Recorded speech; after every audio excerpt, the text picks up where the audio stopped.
Hello, I'm Bernard Hickey from Eurostoxx and welcome to 90 at 9, brought to you in association with Bank of New Zealand.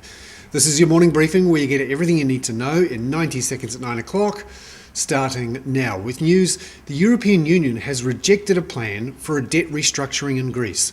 They want a bigger haircut to be taken by creditors of Greece. Now, the creditors want a coupon payment, an interest payment of 4% over the next 20 years or so.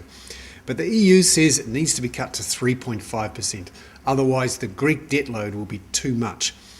Greece's austerity plan is off track, say the EU ministers. This is all happening as a March 20 deadline approaches for Europe. 14.5 billion euros will need to be repaid by Greece then, and it needs another bailout from the European Union to do it.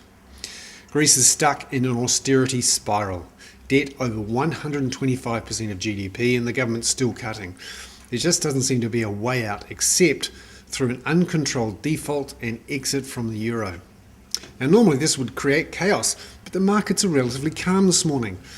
This is because the European Central Bank looks set to print another 500 billion euros as early as February the 29th, on leap year day, when it lends more money to European banks.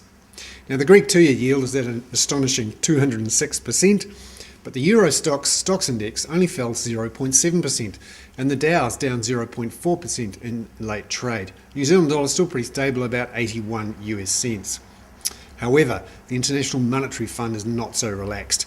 Last night it cut its view for global growth to 3.3% this year from its previous forecast of 4%. And its boss has warned of a, quote, 1930s moment. It wants Europe to do much more to prevent a slump. It worries that Europe's economy could contract 4% per year for 2 years. That is a depression. That would slash global growth by around 2 percentage points. It wants more European action fast. I'm Bernard Hickey. That was 90 at 9, brought to you in association with Bank of New Zealand.